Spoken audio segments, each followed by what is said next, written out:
သာသနာတော်နှစ်2548ခုနှစ်ကောဇာတက္ကရာ1366ခုနှစ်ဥဒု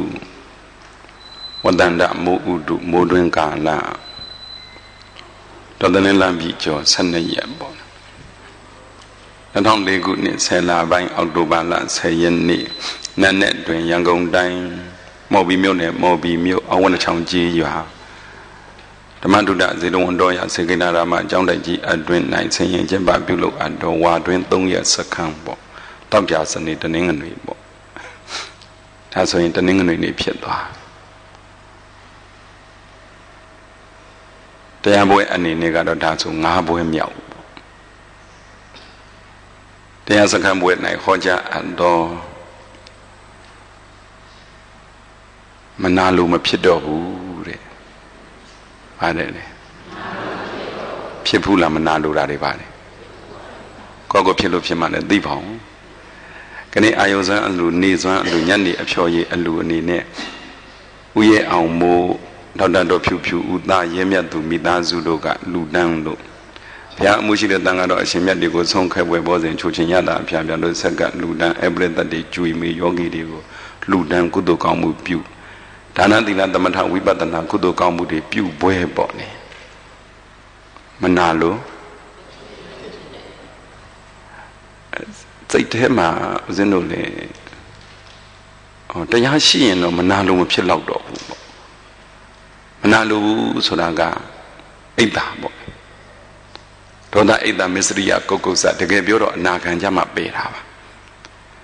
ဒါပေမဲ့လို့ကြမ်းတမ်းနဲ့မနာလိုမှုပဲပြောပြောနုညံ့နဲ့မနာလိုဘူးပဲပြောပြောသူကံနဲ့သူပဲလို့သဘောပေါက်ရင်မနာလိုတာမဖြစ်တော့ဟုတ်တယ်မလားဦးဇင်းတို့ဖြစ်ဘူးတလားလို့မင်းငယ်တုန်းကမသိတတ်တုန်းကသာမပြောတတ်တာသိတတ်တဲ့အချိန်ကစပြီးတော့မဖြစ်ဘူးသူများကိုမနာလို့ဘာလို့မနာလို့မဖြစ်တာလဲလို့ဆိုရင်နှစ်ပိုင်းရှိတာပေါ့လေ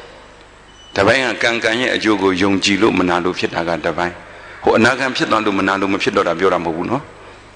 ကံရဲ့အကျိုးကိုယုံကြည်လို့မနာလို့မဖြစ်တာကတစ်ပိုင်းနောက်တစ်ခုပြည့်စုံတဲ့သူနဲ့မပြည့်စုံတဲ့သူနဲ့ဘယ်သူမှမနာလို့ဖြစ်တာဟမ်ဟုတ်ကဲ့လားလှတဲ့သူနဲ့မလှတဲ့သူနဲ့ဘယ်သူကဘယ်သူကိုမနာလို့ဖြစ်ဟုတ်လားဖြစ်စီရှိတဲ့သူနဲ့မရှိတဲ့သူနဲ့ဘယ်သူကဘယ်သူကိုမနာလို့ဖြစ်ပညာမရှိတဲ့သူနဲ့ရှိတဲ့သူနဲ့ဟုတ်လား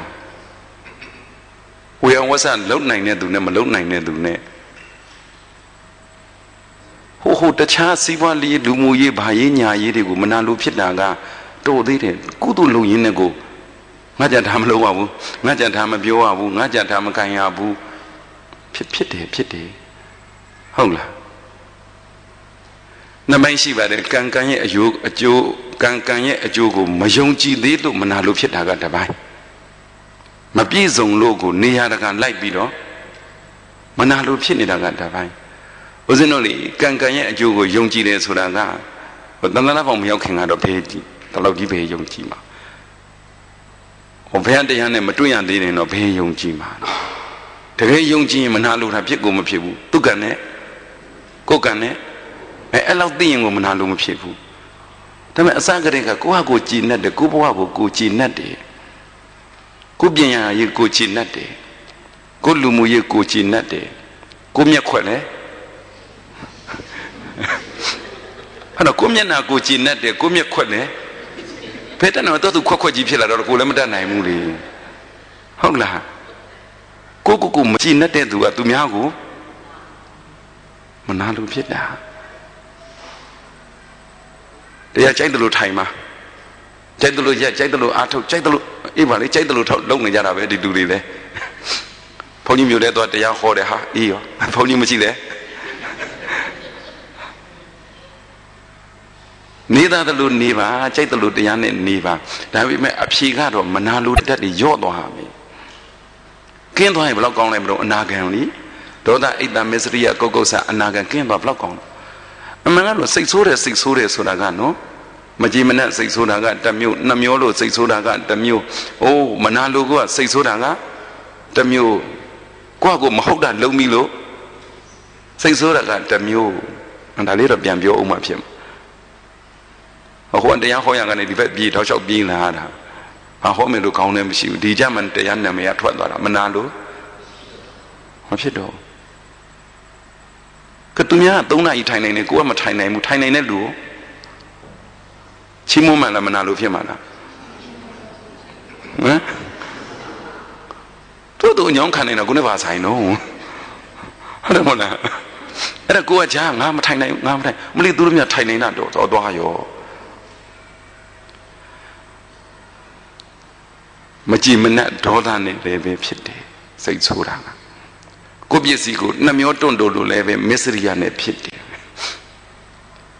ကိုထက်တာလို့ကိုပဲဘာသာတာတော့ဆိုဘာလေးတာတာကိုကဘယ်လောက်လှပညာအားနေတဲ့သူများကိုထက်ပညာတိုင်းမကြည့်နိုင်ဘူးကိုကလှလဲလှတဲ့ပညာလည်းရှိတယ်ကိုကပညာရှိတယ်သူ့လောက်မလှရင်မကြည့်နိုင်ဘူးလှလဲလှတဲ့ပညာလည်းတတ်တယ်ပတ်စံမရှိရင်လည်းရှိတဲ့လူကိုမကြည့်နဲ့ဘူးပညာလည်းတတ်တဲ့ပတ်စံလည်းရှိတဲ့လှလည်းလှတဲ့ယာတို့မရှိရင်ယာတို့ရှိတဲ့သူကိုဟုတ်လားဘာလို့မှန်းကိုမတူအလကားနေရင်လို့ပြောရအောင်ဒီမကြည်နဲ့တာတွေဖြစ်နေဒါကြောင့်ဆရာကောင်းတယ်ဟာဓမ္မတုဒ္ဒတော်ရစီတော်တော်ရတော့တရားအထုတ်ပြီးတော့မနာလိုတာတွေတပြားမှမရောဘူးဆိုဘယ်ကောင်းမလဲတခြားတွေမရောရင်နေပါမနာလိုတာလေးတော့ဘာလို့ရမှာမနာလိုတာပင်ပန်းနေနော်တခွန်မှတ်ထားလိုက်ပါနာစရာကောင်းလိုက်တာဟိမပြည့်စုံတဲ့သူကမနာလိုဖြစ်တာဟုတ်လားမပြည့်စုံတဲ့သူကမနာလိုဖြစ်နေရင်ဟုတ်လားအာယုံပြုတ်ကြည့်ပေါ့ဘုရားရှင်ကိုတော်မြတ်ကြီးကသူများကိုမနာလို့ဘာလို့တော့ဟောအေးပြီးသားပဲအဲ့ဒါပဲမနာလို့ဖြစ်ဘူးလားဘာလို့ဖြစ်တာကိုမပြည့်စုံတော့ပြည့်စုံတဲ့လူကိုလာတဲ့လူကိုလည်းမနာလို့ဖြစ်တာပဲရုပ်ဆိုးတဲ့လူတော့မနာလို့မဖြစ်တော့ပါဘူးနော်တော်သိတဲ့တို့ဘယ်သူမှမနာလို့ဖြစ်မှာမဟုတ်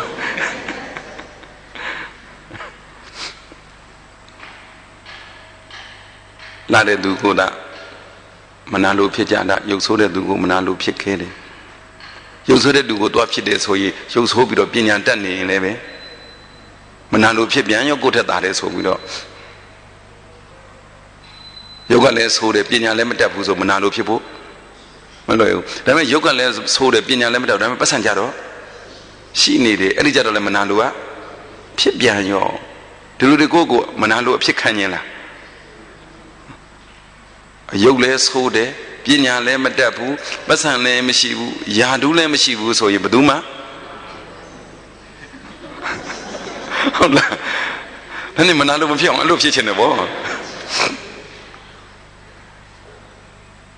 အရင်တုန်းကသူများကိုမနာလို့ဖြစ်ခဲ့လို့ကိုပညာမတတ်တော့တာအရင်တုန်းကသူများကိုမနာလို့ဖြစ်ခဲ့လို့ကိုရုပ်ဆိုးတာ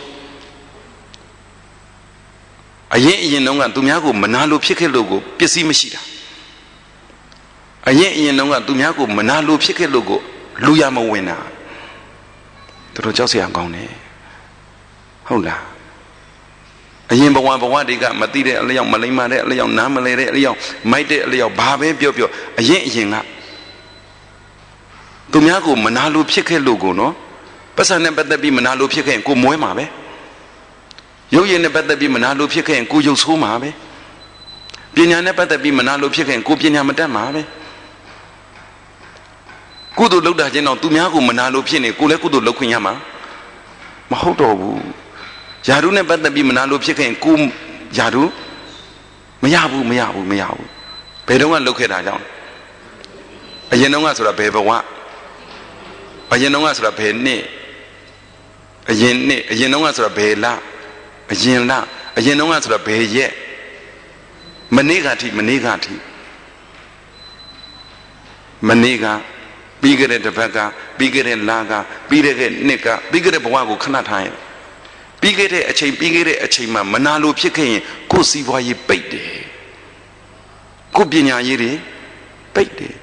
ဦးဇင်းလည်းအဲ့ဒါကြောင့်မို့ကိုကြည့်တယ်ငယ်ကလေးကပြောဘူးပါလေခဏကိုနှာခေါင်းကိုဆွဲချတာတခါလေနှာခေါင်းနားတောင်နေတယ်နှာခေါင်းကလန်လူကြည့်မကောင်းတော့ဆွဲချလူကြည့်မကောင်းတော့ဆွဲချ နှာခေါင်းချုံချုံလုံးလုံးလေးဆိုအမေကိုယ်စီပြောင်းတက်ရရင်ကောင်းမလားဒီစိတ်ယူတာတက်လို့ရလားမရပါဘူးကိုယ်ကံနဲ့ကိုလာတာအော်အရင်တုန်းကငါကံဆိုးခဲ့တာကြည်စမ်းအရင်ဘဝကဆိုးခဲ့တာလို့ပြောလဲရတယ်အရင်နှစ်ကသိတဲ့အချိန်ကစပြီးတော့နောက်ဘယ်တော့မှမဆိုးကျင်တော့ဘူးဟုတ်လားတောင်းမှန်ပါလေပြဿနာဆိုတာဘယ်ကစတာလဲဆိုမနာလိုတာကစမနာလိုလိုက်တာနဲ့ပညာလည်းမတတ်တော့ဘူးစီးပွားလည်းမဖြစ်တော့ဘူးယာတုလည်းမရှိတော့ဘူးရုပ်ရည်လည်းဆိုးကုန်ရောမနာလိုတဲ့စိတ်ကလေးမွေးလိုက်စမ်းမှာမနာလိုလေးလေးကိုမှပျက်စီးလေးလေးဆုံးရှုံးလေးလေးနစ်နာလေးလေးပျက်စီးတာဘယ်သူမှမကြိုက်ဆုံးရှုံးတာဘယ်သူမှမကြိုက်နစ်နာတာဘယ်သူမှမကြိုက်အဲ့ဒါနဲ့ပဲပြဿနာဖြစ်ကုန်တာနစ်နာတာတို့ဆုံးရှုံးတာတို့ပျက်စီးတာတို့ဆိုတာဒီပြဿနာတွေအဲ့ဒီပြဿနာတွေဘာလို့ဖြစ်တာလဲဆိုမနာလိုလို့ဘာဖြစ်လို့လဲဖြစ်ဘူးလားမနာလိုတာတွေပါလေကိုယ်ထက်နှင်းကြတဲ့လူတွေဖြစ်တာလားတာတဲ့လူတွေဖြစ်တာလားတာတဲ့လူပဲဖြစ်တာ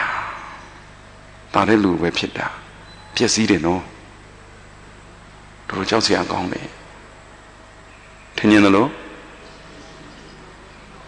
အဲ့ဒီမိစ္ဆာဒိဋ္ဌိကြောက်စရာတစ်မျိုးပါမိစ္ဆာဒိဋ္ဌိကြောက်စရာကတစ်မျိုးမိစ္ဆာဒိဋ္ဌိတွေကုံသွားမိစ္ဆာဒိဋ္ဌိတွေကုံသွားအောင်တော့မနာလိုတာလေးကကြံနေတတ်တယ်အမှန်ကတော့လည်းမနာလိုဘူးဆိုတဲ့တတ္တိဟာဒီထင်ရင်လို့ထင်တဲ့အပေါ်မူတည်ပြီးတော့လည်းဖြစ်တာပါပဲပြန်ပြောပါမယ်မနာလိုတာတကယ်ကြောက်သွားတယ်လို့သဘောပေါက်ရင်မနာလိုတဲ့တက်ဟာတော်တော်ဆိုးတယ်လို့နားလေရင်ဘယ်တော့မှကိုမနာလိုစိတ်မမွေးပါနဲ့တော့မနာလိုစိတ်မဖြစ်ပါနဲ့တော့ကိုယ့်အတွက်တကယ်ကြီးပွားခြင်းနဲ့တိုးတက်ခြင်းနဲ့အောင်မြင်ခြင်းနဲ့ပြဿနာတွေကင်းခြင်းနဲ့အလုံးအဆင်ပြေခြင်းနဲ့ဆိုရင်ဗာလေးဖယ်လိုက်ရမှာလေမနာလိုစိတ်ဖယ်လိုက်တော့လူတွေကခက်တာကုသိုလ်လုပ်ကြရင်လေပို့ပြီးတော့တတ်တတ်လုပ်တဲ့လူကမနာလိုဘူးအခုဆိုဘာပြောပြောဦးဇင်းတို့နေမအညာမအလုပ်နေတာမနာလိုဘူးမနာလိုတဲ့သူတွေရှိတယ်ရှိတယ်ဘုရားရှင်ကိုယ်တော်မြတ်ကြီးတော်မနာလိုတဲ့လူရှိသေးတာပဲကိုမနာလိုတဲ့လူတွေများလေလေကိုကကြည်နေတယ်အော်ငါတော်တော်ပြည့်စုံလာလို့ကိုသူများမနာလိုလေလေကိုကဘာဖြစ်လာလဲပြည့်စုံလာတယ်လို့ကိုကသိလာလေကိုသာလမ်းပေးတယ်လို့ထီထန်လမ်းလျှောက်နေရင်လေဟုတ်တယ်မလားလက်ကြတဲ့စိတ်လေးကလေးညံ့လို့ထီလေးထမ်းလို့လမ်းလေးလျှောက်လို့ကွန်းရဆိုင်လေးဝင်ပြီးတော့ကွန်းလေးစားလို့ဘယ်သူမှမနာလို့ဖြစ်မှာဘာလို့မဖြစ်တာကိုမှမပြည့်စုံလို့တဲ့ဟုတ်လားကိုမှမပြည့်စုံရင်လည်းသူများကမနာလို့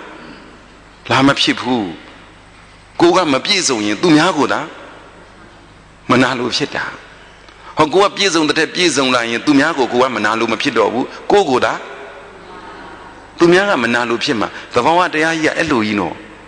ဟုတ်လားဒီလူတွေကိုမနာလို့ဖြစ်ခံရလားဘယ်တော့ဂုဏ်ယူစရာကောင်းလဲဟုတ်လားသူများမနာလို့လေကိုကြည်နဲ့စရာကောင်းလေသူများမနာလို့လေငါပြည့်စုံလို့သူများမနာလို့လေကိုပြည့်စုံလို့ရှင်ကြည့်တော့ချိန်ဝင်တယ်လို့စီးစော့စီးတယ်လို့နော်ဒီလိုလည်းမခံနိုင်ပါဘူးသူများမနာလို့ရင်သူတို့မကြည်နပ်ဘူးလေအလုပ်လုပ်တဲ့သူနဲ့မလုပ်တဲ့သူဘယ်သူကမနာလို့ဘယ်သူကိုမနာလို့ဖြစ်ကြအေးအဲ့ဒါလောကရဲ့ရည်စရာကြီးမနာလို့တော့ဘယ်လောက်ဆိုးတုံးကိုင်းအလုံးမလုပ်တဲ့သူကမနာလို့ဖြစ်ကြည့်ပါလားဘယ်သူမှလည်းမဖြစ်ဘူးကိုင်းအလုံးမလုပ်တဲ့လူကြတော့ထဲ့တော့မတွေ့ဘူးလေအခုအလုံးလုပ်တဲ့လူကြမှလေးပါပြမလုပ်တဲ့သူတွေကမလုပ်ရတဲ့သူတွေကကြားဘူးလားမနာလို့တဲ့အကြောင်းဒီလိုမျိုးကြားဘူးတယ်နော်မနာလို့ဘာလို့ဖြစ်တယ်ဆိုသိပလားဟုတ်လားမနာလို့အဖြစ်ခံရတဲ့သူကပြည့်စုံလို့မနာလို့ဖြစ်တဲ့သူကမပြည့်စုံလို့တဖြည်းဖြည်းအရွယ်နဲ့အမျှအသက်အရွယ်နဲ့အမျှအတွေ့အကြုံတွေကရင့်ကျက်ပြီးပြည့်စုံလာတာနဲ့တပြိုင်တည်းဘာတွေညော့သွားမှလဲသူများကိုမနာလို့တာလေညော့သွားတယ်တန်းကြီးသမီးကြီးတန်းလေးသမီးလေးတန်းငယ်သမီးငယ်တွေကြတော့ဒီလိုစကားတည်လိုက်တာပေါ့လေကလေးတွေကသိတယ်စတင်လိုက်ကြရတာဘုရုပဲပါတော့မယ်ဘ မောကဒိုးပဲပါမလားမိဘတွေပဲပါမလားသိတယ်သိတယ်ကလေးတွေကသိတယ်ခုလူကြီးတွေဒါဘာဟောကျင်လို့လဲသိလားသိပါအောင်ရှင်များပြောကျင်တာလားပြောတပည့်တော်တော့နားထောင်ယူမယ်ဘာပြောကျင်လို့ပြောမှန်းကိုသူတို့မသိဘူးကြည်သက်မုံကအခုဘာပြောကျင်လို့တော့မနာလိုတာပြောကျင်လို့ပေါ့ဒီလိုပဲပြောရမှာပေါ့မနာလို့မဖြစ်ကြပါနဲ့ဖြစ်တယ်ဆိုကြလေကိုကမပြည့်လို့ဘာမပြည့်တာလဲလို့မင်းပညာလည်းမပြည့်ဘူးဥစ္စာလည်းမပြည့်ဘူးစီးပွားလည်းမပြည့်ဘူးယာတုလည်းမပြည့်ဘူးရုပ်ရည်လည်းမပြည့်ဘူးလောကမှာတတ်မှတ်တဲ့ဂုဏ်ပကာသနာတွေမပြည့်ရင်သူများကိုမနာလို့ဖြစ်တယ်ရှိတယ်ဂုဏ်ပကာသနာတွေဘလောက်ပြည့်စိတ်ဓာတ်မပြည့်ရင်လည်းသူများမနာလို့ဖြစ်တယ်ဟုတ်လားပစ္စည်းလေးချမ်းသာတယ်စီဝါလေးပြည်လေတဲ့ယာတုလေးရှိတယ်အိုးရုပ်ရည်လေးလှတယ်အဲ့ဒါဒီဂုဏ်ပကံတနာတွေလောကဂုဏ်ပကံတနာတွေဘလောက်ပြည့်စိတ်ဓာတ်မပြည့်ရင်မနာလို့ဖြစ်တယ်စိတ်ဓာတ်ပြည့်တဲ့သူကစိတ်ဓာတ်မပြည့်တဲ့သူကပြည့်တဲ့သူကိုမနာလို့ဖြစ်တယ်ဟုတ်လားဘလောက်ကြောက်စရာကောင်းတော့မနာလို့တဲ့တက်ဟာနော်သူတို့ကောင်းတွေကိုမနာလို့ဖြစ်တာတွေတပုံကြီးစိတ်ဓာတ်ပြည့်တဲ့လူတွေကိုမနာလို့ဖြစ်တာတွေတပုံကြီးခံရဘူးလားမနာလို့မခံရဘူးတဲ့ဆိုရင်သူတို့ကိုသူတို့ကောင်းပေါ့လေသူတို့ကိုသူတို့စိတ်ဓာတ်ပြည့်တယ်ပေါ့လေကျန်တာတွေဘလောက်ပြည့်မပြည့်တဲ့သူကပြည့်စုံတဲ့သူကိုမနာလို့ဖြစ်တယ်အဆိုးဆုံးကစိတ်ဓာတ်မပြည့်ရင်အကုန်လုံးကိုလိုက်မနာလို့ဖြစ်တာပဲကြည်စမ်းမသူများကောင်းတာလုပ်တယ်မနာလို့ဖြစ်နေတယ်သူများကောင်းတာပြောတယ်မနာလို့ဖြစ်နေတယ်သူများကောင်းကျိုးတွေပေးနေတယ်မနာလို့ဖြစ်နေတယ်ဘာမပြည့်လို့လဲစိတ်ဓာတ်မပြည့်လို့စိတ်ဓာတ်မပြည့်ရင်ချောင်းနေတာပေါ့နော်ဟုတ်လားစိတ်ဓာတ်ချောင်းရင်မနာလို့ဖြစ်တယ်ချောင်းနေဆိုတော့ကြက်မပြည့်တာပေါ့ကြက်မပြည့်တာဆိုတာမူးတင်းတို့မတ်တင်းတို့ဒီလူတွေကမူးတင်းလားမတ်တင်းလားဟမ်မူးတင်းအောင်တော့မှလည်းမနာလို့မဖြစ်နေဒါကြောက်စရာကောင်းတယ်မနာလို့ဖြစ်နေတဲ့ပုဂ္ဂိုလ်ဟာစိတ်ဓာတ်မပြည့်ဘူးဘာစိတ်ဓာတ်တွေမပြည့်တာလဲဆိုရင်တပ်ပိတ္တကမ္မတက္ခဆိုတာတော့မသိဘူးဟုတ်လားစိတ်ဓာတ်မပြည့်တဲ့ပုဂ္ဂိုလ်များတပ်ပိတ္တကမ္မတက္ခဆိုတာတော့မသိဘူးတဲ့တတ္တဝါတွေဆိုတာကံသာလျင်ကိုယ်ပိုင်ဥစ္စာရှိတယ်သူ့ယာတို့ကိုပိုင်တာမဟုတ်သူ့ကံကိုသူပိုင်တာသူကသူ့ကံကိုပိုင်တယ်သူ့ကံကယာတို့ရအောင်သူကသူ့ကံကိုပိုင်တယ်သူ့ကံကရုပ်ချောအောင်သူ့ကံကစီးပွားဖြစ်အောင်သူ့ကံကပညာတတ်အောင်လို့အဲ့လောက်တော့မသိတော့ဘူးစိတ်ဓာတ်မပြည့်ရင်ပြောပါလေသူတို့ရစိတ်ဓာတ်ပြည့်လားမပြည့်လားအခုဒီတရားစခန်းလာဝင်နေဆိုတော့ပြည့်လို့လားမပြည့်လို့လားမပြည့်ရင်ဘာဝင်เสียလို့တော့ပြောတယ်မအောင်ကိုင်းဘာမလဲပြည့်လို့တယ်ပြည့်ရင်ဘာဝင်เสียလို့တော့ကိုင်းမပြည့်တာလားနည်းနည်းယော့နေတာလားဘာအထူးတော့မပြည့်တာနဲ့နည်းနည်းယော့တာနဲ့ဘာမလဲဟိုလက်ပြောဒီလက်ပြောပြောတာကြည့်တယ်မအောင်ကိုင်းမပြည့်တော့ကတော့လက်သက်မခံဘူးနည်းနည်းယော့နေတာဆိုမှနည်းနည်းယော့လို့ဟောတတ္တဝါတွေဆိုတာသူလုပ်တဲ့အလုပ်ပေါ်မူတည်ပြီးသူအကျိုးပေးရတာသူပြောတဲ့အပြောပေါ်မူတည်ပြီးသူအကျိုးပေးရတာသူစိတ်ကူးအကြံစီပေါ်မူတည်ပြီးသူအကျိုးပေးရတာအဲ့ဒါလေးတော့မသိရှာဘူးမနာလိုတဲ့သူက10 မိနစ်လောက်တော့နားပြီးမှနဲ့လို့ဒါမှသူတို့မနာလိုဖြစ်ခဲ့တာတွေစဉ်းစားကိုကဟိုကမနာလိုတာထက်သူများကကိုမနာလိုတာတွေပြန်ပေါ်တာလေအဲ့ဘောဒီကောင်မသူတို့အိမ်ကငါတို့အိမ်ကိုအကုန်လျှောက်ပေါ်ကုန်ဟောအခုဒီလိုခေါ်နေတော့လေကိုကသူများမနာလိုတာပေါ်လာလားသူများကကိုမနာလိုတာပေါ်လာလားဟမ်ဘယ်ဟာပေါ်လာကိုကသူများကိုမနာလိုတာပေါ်လာလားသူများကကိုမနာလိုတာပေါ်လာလားကိုကသူများကိုမနာလိုတာပေါ်တာဟုတ်တယ်လေအဲ့တုန်းကအာရပါရမနာလိုဖြစ်ခဲ့တာကိုဟုတ်တယ်မလားအဲ့ဒါကြောင့်မပြန်ပေါ်တာနှုတ်မပဲပေါ်မှာတော့တချို့ကကိုကသူများကိုမနာလိုဖြစ်တာမပေါ်ဘူးသူများကကိုမနာလိုပြီးတော့လိုက်နှောက်ရှက်တာကိုပြန်ပေါ်တယ်အဲ့ဒါကြတော့တော်တော်ကိုမခံနိုင်ဖြစ်လို့ဘာတရားမှမရှိလို့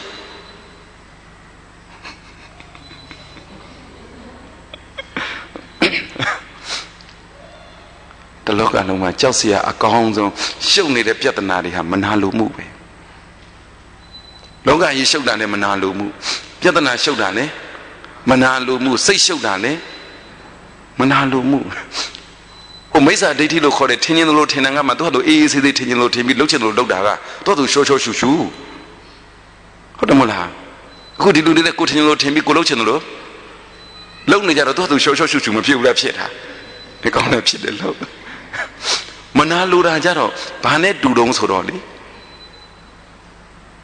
ဒိုးရင်လေးအလုံးလိုက်မျိုးရတယ်လို့ပဲခံရမမျိုးဘူးလို့လည်းပြောသမောခံရကတ်တယ်ဒီပါတယ်လို့ဘလို့လို့ဒိုးရင်လေးမျိုးမလို့ပြောသမောလည်းစိတ်ကူးနဲ့ကြီးတော်ခံရကတ်တာမနာလိုတာကဒိုးရင်လေးအလုံးလိုက်မျိုးချရတယ်လို့ပဲတဲ့တစ်နေပြီအောက်မျိုးကလည်းဆက်ပြီးတော့စူးမှာအပေါ်ပြန်အံဖို့ကလည်းမအံ့ချင်ဘူးလေတပိတ္တကမ္မတကာတတ္တဝါဒီဟာကံတန်းလျင်ကိုယ်ပိုင်ဥစ္စာရှိတယ်ဒီကံကပဲဒီတတ္တဝါကိုဖန်ဆင်းတယ်ဒီကံကပဲဒီတတ္တဝါကိုကူညီတယ်ဆိုတာကိုလက်မခံယာတု तू လှုပ်လို့ရတယ်မထင်နဲ့ तू လိုချင်လို့ရတယ်မထင်နဲ့ तू ကံကောင်းလို့ကောင်းတာတွေကို तू ကံကောင်းလို့ရတာမကောင်းတာတွေကို तू ကံမကောင်းလို့ရတာလို့အဲ့လောက်ကလေးတောင်နားမလည်ဘူးသူရတာမျိုးကိုရမယ်မထင်နဲ့တူတူရအောင်တော့သူတသိန်းရကိုတသိန်းရအောင်တော့သူတသိန်းနဲ့ကိုတသိန်းနဲ့မတူဘူးလေဟုတ်တယ်မလားသူ့နံပါတ်နဲ့ကိုနံပါတ်နဲ့မတူဘူးသူ့စာရွက်နဲ့သူ့စာကိုစာရွက်နဲ့မတူသူ့ငွေနဲ့ကိုငွေနဲ့မတူဘူးတကယ်တမ်းကိုညံနဲ့မြင်လိုက်စမ်းမှကံဆိုတာမြင်လားသူရတာနဲ့ကိုရတာနဲ့ဘာလို့တုံးဆိုရင်တသိန်းနဲ့တူရင်တူမယ်စာရွက်ချင်းမတူဘူး1000နဲ့ချင်းတူရင်တူမယ်နံပါတ်ချင်းမတူဘူးတဲ့ဘာမတူလို့လဲကံမတူလို့ကိုယ်ကံကကိုယ်အကျိုးပေးတယ်သူကံကသူ့အကျိုးပေးတယ်အဲ့လောက်ကလေးမှသဘောမပေါက်ရင်ဉာဏ်ဆိုတာမရှိတော့ဘူးဉာဏ်မှမရှိရင်လည်းဝိရိယလုံးသမျှကလည်းသွားပြီကံကလည်းမကောင်းဉာဏ်ကလည်းမရှိဝိရိယကလည်းလွဲဝတ်လိုက်တယ်ဆိုတာပြောချင်တာသိသွားဗလားဘာဟောချင်လို့တုံးဆိုတာမနာလို့တာကံကောင်းလားမနာလို့တာဉာဏ်ကောင်းလားမနာလို့ပြီးလှုပ်သမျှဝိရိယကောင်းလားကံလေးတစ်ချက်မကောင်းတာနဲ့ဉာဏ်လည်းပဲမရှိတော့ဘူးဝိရိယလည်းလွဲသွားပြီဟုတ်လားတစ်ချက်ကလေးစမှားတာနဲ့တစ်ချက်ကလေးစမှားတယ်ဘယ်ကစမှားတာလဲလို့မေးကိုယ်ကံကိုမယုံတာစမှားတာသူကံနဲ့သူအကျိုးပေးတာကိုလက်မခံတာကစမှားတာကိုယ်ကံနဲ့ကိုယ်အကျိုးပေးတာကိုလက်မခံတာကစမှားတာတပိတ္တကမ္မတကကံကသာလျင်ကိုယ်ပိုင်ဥစ္စာရှိကြတဲ့တတ္တဝါကိုကဂျိုးပေါအောင်လုပ်ခဲ့ရင်ကိုလုပ်ခဲ့တဲ့ကံကပဲကိုကိုဘာလေးတက်ပေးမှလဲဂျိုးလေးတက်ပေးမှကိုကအမိပေါအောင်လုပ်ခဲ့ရင်ကိုလုပ်တဲ့ကံကပဲကိုဘာလေးတက်ပေးမှအမိတက်ပဲဂျိုးဆွဲဖြုတ်လို့လွဲသလားသေမပဲရမှာအမိဆွဲဖြုတ်လို့လွဲသလားချက်တော့ခုတ်ဖြတ်ဘူးတလေတော့ကြံပါပဲဘသူကတက်ပေးထားတာလဲအမိဘသူကတက်ပေးထားတာလဲဂျိုးသဘောပေါက်လားမသိဘူးသူများဖြုတ်လို့ကိုကကိုကံကိုကြိုက်ပြီးတော့ကိုအမိကိုဂျိုးကိုအစွဲကိုခွာအဲ့ဒါတွေကိုကြိုက်လို့ကိုရှာတက်ထားမှာတော့ဘသူမှခွာလို့မရဘူးဘသူမှခွာလို့မရဘူးလေကံဆိုတာအဲ့လိုမျိုးပါဆိုးတဲ့ကံတွေလောက်ခဲ့ရင်လည်းပဲဆိုးကျိုးတွေဘသူမှခွာလို့မရဘူးကောင်းတဲ့ကံတွေလောက်ခဲ့ရင်ကောင်းကျိုးတွေဘသူမှခွာလို့မရဘူးကိုယ်ကံနဲ့ကိုယ်ပဲအမှန်တော့ဒီတရားအစိုးရပထမနေ့ရစဟောရမှာနော်ဟောကံရဲ့အကျိုးကိုယုံဟိမှန်ဒီလူတွေကဉာဏ်ကြီးတယ်ဆိုတော့လေဉာဏ်ကြီးတဲ့ထင်ပြီးတော့ဟိုးအမြင့်ကြီးယဟန္တာစိတ်ကနေစဟောလာယဟန္တာကနေအနာဂတ်နဲ့တက္ကရံကနေသောတာပန်ကနေဝိပဿနာနေပြီးတော့ကံရဲ့အကျိုးကိုယုံအောင်လှည့်ဟောရတာယုံလားကံရဲ့အကျိုးကိုယ်ကံနဲ့ကိုယ်နော်တချို့ကပြောသေးတယ်အရှင်ဖျားတို့စကိုင်းကတော်လားမြို့လားတဲ့ဟဲ့စကိုင်းကမြို့ဖြစ်ရင်ဖြစ်ပါစေတို့နေတာတော်လို့အခုနည်းနည်းတော်သွားတာရန်ကုန်ရောက်စားတရားတွေဘာတွေလိုက်ခေါ်ရင်လေမဲပလင်တွေပေါ်တွေထိုင်ပြီးတော့ပရိသတ်ကြည့်လိုက်တယ်နဲ့ရည်ချင်တာအောင်မင်းလားတောတာပန်တော်သားကလူလေလုတ်ပြီးရန်ကုန်ဆရာလာလုတ်တယ်အဲ့လိုဖြစ်တာ အတိတ်ကကံမကောင်းလို့တောကိုပြစ်ချလဲပဲတက်နိုင်သမျှကံကောင်းအောင်လှုပ်လာရင်အကျိုးပေးတွေကကောင်းလာတာပါပဲမျိုးနဲ့တောမကောင်းဘူးလို့ပြောခြင်းပြောဟုတ်တယ်မလားအပြောပေါ့လေ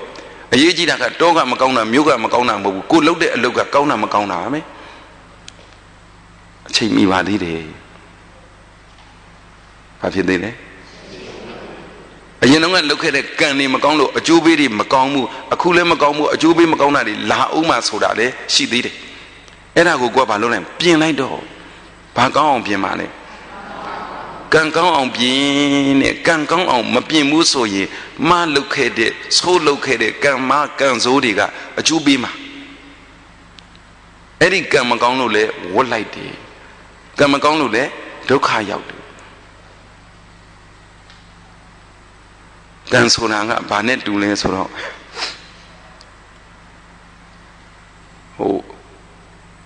အစိုးရက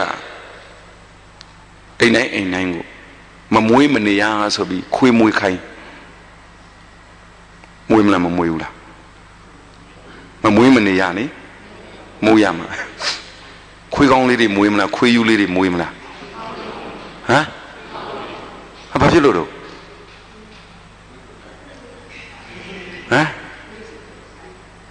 ခွေးယူကသူများကြိုက်မလားကိုယ်ကြိုက်မလားဘယ်သူမှမသူအကုန်ကြိုက်မှာဟုတ်လားခွေးကောင်းဆိုရင် exhibition တို့ဘာလို့ဆိုညအိတ်စောင့်ရှောက်ပြီးတယ်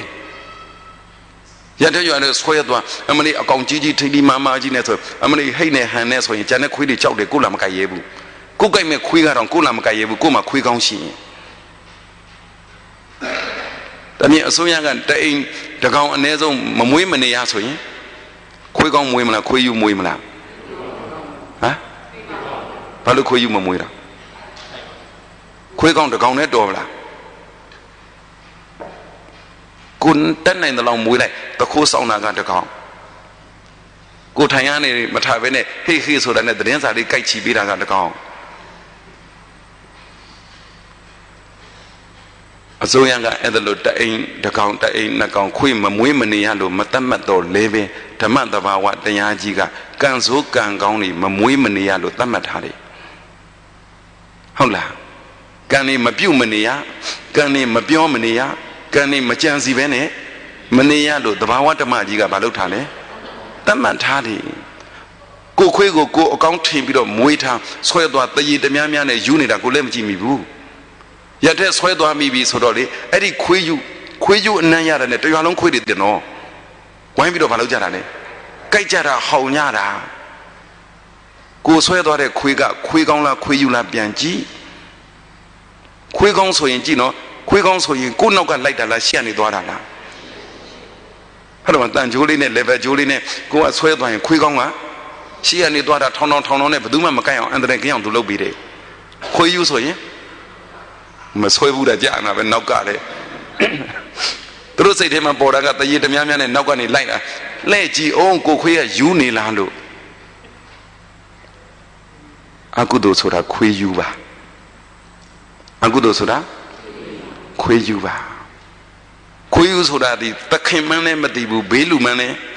မသိဘူးအကုန်ရမ်းကြိုက်ခွေးယူပြန်ပြီးဒုက္ခတအားရောက်တာထက်အကုသိုလ်ကပိုဆိုးတယ်ကိုများအကုသိုလ်လုံးမိရင်ကိုများအကုသိုလ်ပြောမိရင်ကိုများအကုသိုလ်ကြံစီမိရင်လေခွေးယူကြိုက်တာတဲ့ပိုဆိုးတယ်အစိတ်တက်တယ်ဟုတ်လားခွေးယူနဲ့အကုသိုလ်ဘယ်ဟာကြောက်စရာကောင်း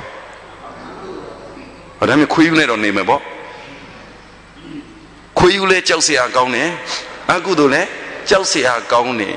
ခွေးယူထက်ကိုပဲအကုသိုလ်ကကြောက်စရာကောင်းတယ်ဒီမဲ့ကိုအကုသိုလ်လုံးမိလို့မွဲစေးဖော်မိရင်လေကိုယ်နေမကဘူးကိုယ်အိမ်မှာမွဲတာအကုသိုလ်လုပ်ခဲ့လို့ကိုကမီးလောင်အောင်လုပ်ခဲ့မိလို့မီးလောင်မယ်ဆိုရင်ကိုယ်အိမ်မီးလောင်မယ်ဆိုရင်ကိုတယောက်တည်းဒုက္ခရောက်မှာလားတအိမ်လုံးဒုက္ခရောက်မှာလားမဒီတရားတွေကသားတွေသမီးတွေကလေးတွေဟောမှာနော်ဟုတ်လားဘာလို့အဲ့ဒီကံရဲ့အကျိုးသာနားလဲသွားရင်ကလေးတွေမှမနာလို့တာကလေးတွေနဲ့လူကြီးတွေနဲ့မနာလို့ဘယ်သူကပိုဖြစ်ဟာဟုတ်လားအော်လူကြီးတွေပိုဖြစ်တယ်မမေးတော့ပါဘူးဘာလို့ဖြစ်တာတော့လို့သူတို့တော့သိပါတယ်ဒါမှမဟုတ်အာပါရဖြေတယ်လူကြီးတွေပိုဖြစ်တယ်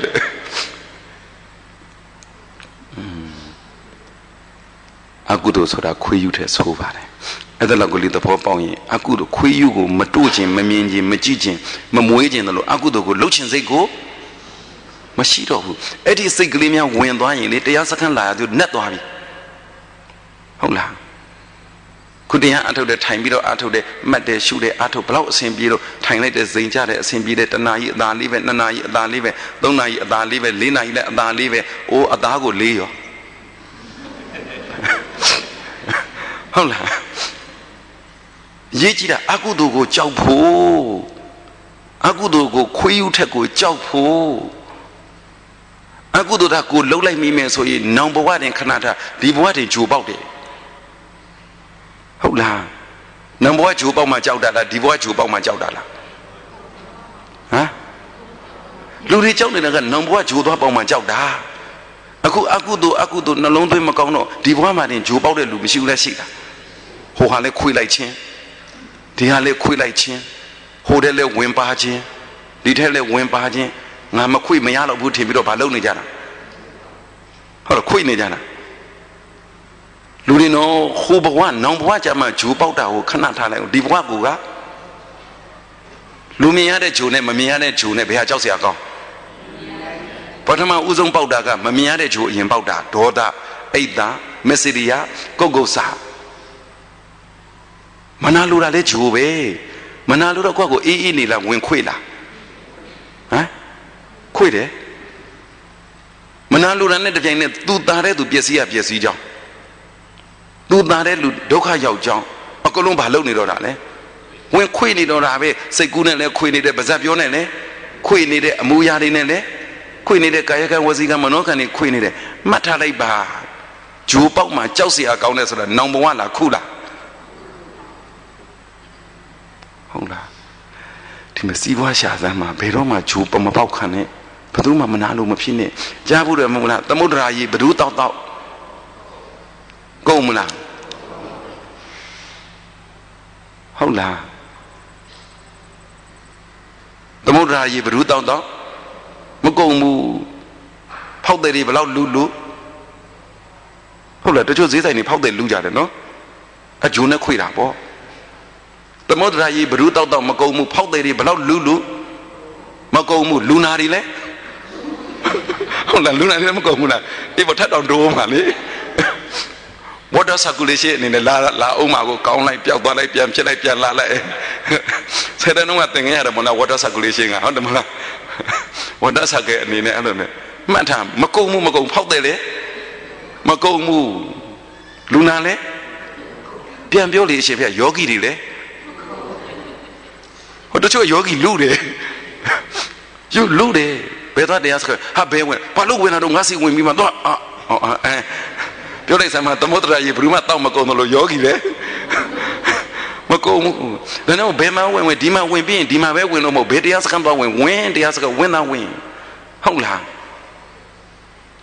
ဟုတ်ပါတယ်လေသမုဒ္ဒရာကြီးကတောက်လေဖောက်တယ်ကလည်းရလေလူနာလည်းရလေငါမပြည့်ယောဂီကလည်းတို့တော့ငါမပြည့်မဖြစ်ဘူးနော်အမလူနဲ့လေကောင်းလေပြောနေတာ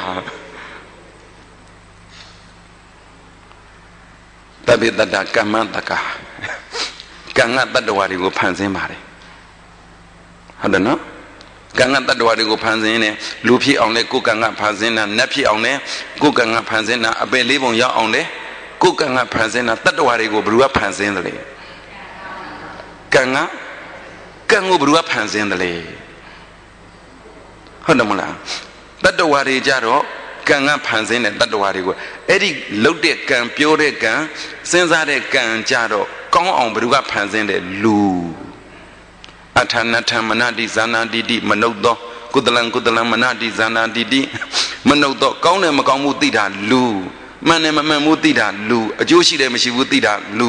ကောင်းတယ်မကောင်းမှုသိပြီးတော့ကောင်းတာလုပ်တာလူကံကိုကိုကြိုက်တယ်လို့ဖန်ဆင်းနိုင်တာလူမှန်တယ်မမှန်တာကိုပြီးတော့မှန်တာပဲလုပ်မယ်ပြောမယ်စိတ်ကူးမယ်ဆိုပြီးတော့ကံကိုမှန်အောင်ကောင်းအောင်လုပ်နိုင်တာလူ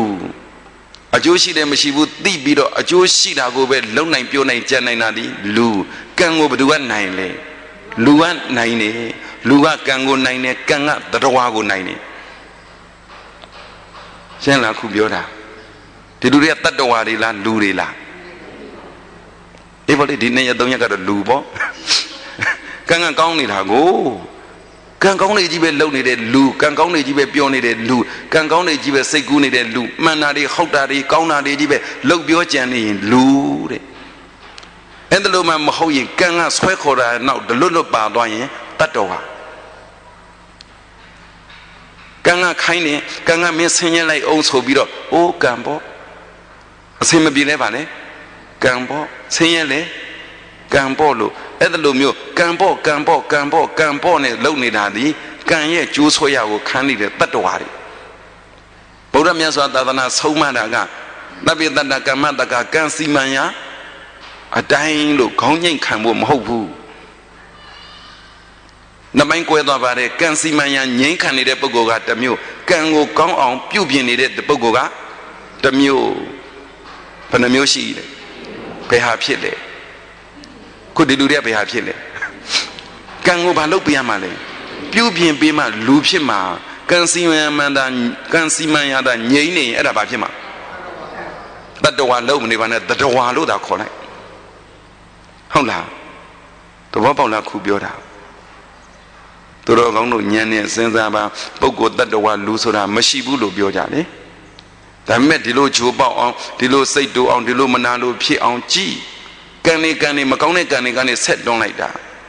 အဲ့ဒီကံကိုဘယ်သူကနိုင်တယ်လဲဆိုလူကနိုင်တယ်လို့ပြောတော့ကာယကံဝစီကံမနောကံလူကနိုင်တာမဟုတ်ဘူးဟေးကံကိုဉာဏ်ကနိုင်တာကံကိုဘယ်သူကနိုင်တာလဲကံကောင်းအောင်ဘယ်သူကပဲလုပ်နိုင်လဲဉာဏ်ကပဲလုပ်နိုင်တယ်ကံဆိုးအောင်ဉာဏ်မရှိတာကလုပ်တယ်ကံမကောင်းလို့ဝတ်ခံရတာကံမကောင်းလို့အကျိုးပေးဆိုးတာတွေဟာဒါတွေကဝတ်ခံရတာပြောပြီးပါပြီဘာလို့ကံမကောင်းတာလဲလို့မေးရင်ဉာဏ်မရှိလို့ရှင်းလားခုပြောတာဘာမရှိလို့လဲလူဆိုတာဉာဏ်ရှိရတယ်လူဆိုတာအခုတရားအထုတ်တယ်ဆိုတာဒီဉာဏ်ရှိပြီးတော့ကံကောင်းအောင်လုပ်နေတာသဘောပေါက်နော်ဉာဏ်ရှိပြီးတော့တကယ်ဉာဏ်ရှိပြီးတော့ကံကောင်းအောင်လုပ်နေရင်သူများကိုစိတ်ဆိုးစရာသူများကိုမနာလိုစရာကိုပစ္စည်းနှမျောစရာကိုမဟုတ်တာတွေလုံးမိပြီးတော့ပူပန်စရာကိုဟုတ်တာတွေမလုံးမိလိုက်လို့ပူပန်စရာမရှိတော့ဘူးတဲ့ဒေါသအိတ်တမစ္စရိယကိုကုသဒေါသဘာမှဖြစ်အလိုမကြတာအိတ်တကမနာလိုဖြစ်တာမစ္စရိယကနှမျောတာတွန့်တိုးတာကိုကုသကလှုပ်လိုက်မိတဲ့အကုသိုလ်အတွက်စိတ်ပူပန်ရတာမလှုပ်လိုက်မိတဲ့ကုသိုလ်အတွက်စိတ်ပူပန်ရတာဆိုတော့တကယ်ဉာဏ်ရှိလို့ကံကောင်းနေရင်ဒီလူတွေအတွက်ဒေါသလည်းမဖြစ်အိတ်တာလည်းမဖြစ်မစ္စရိယလည်းမဖြစ်ကိုကုသလည်းမဖြစ်ဘလောက်ကောင်းထားလဲတွေ့ကြည့်ရှင်းနေတော့ခုပြောတာဒေါသအိတ်တာမစ္စရိယကိုကုသမရှိရင်အနာဂံဒါမြင်အခုမိမိတို့ကျင့်နေတာအနာဂံဖြစ်အောင်ကျင့်တာလည်းမရဘူးလားရလားရတယ်ဘလို့ကျင့်တာလဲကံကောင်းအောင်ဉာဏ်လေးထည့်ပြီးတော့ဉာဏ်ရှိနဲ့ကောင်းတဲ့ကံလေးလုပ်ဉာဏ်ရှိနဲ့ကောင်းတဲ့ကံလေးပြောဉာဏ်ရှိနဲ့ကောင်းတဲ့ကံလေးစဉ်းစားတာ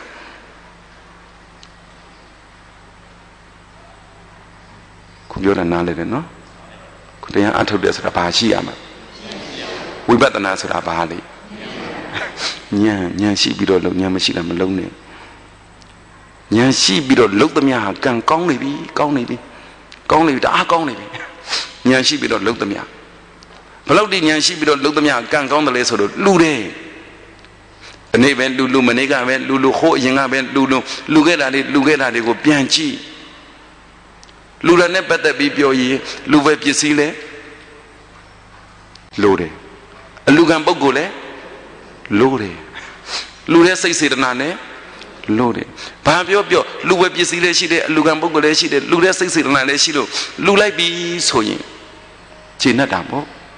အလူရတာနဲ့မလူရတာနဲ့ဘယ်ဟာခြေနဲ့လူချင်းစိတ်ရှိတဲ့သူကလူရတာခြေနဲ့လို့လူရတာခြေနဲ့တာလားလူဝယ်ပစ္စည်းကောင်းလေးလူရလို့လူပစ္စည်းပေါ်မူတည်ပြီးခြေနဲ့တာလား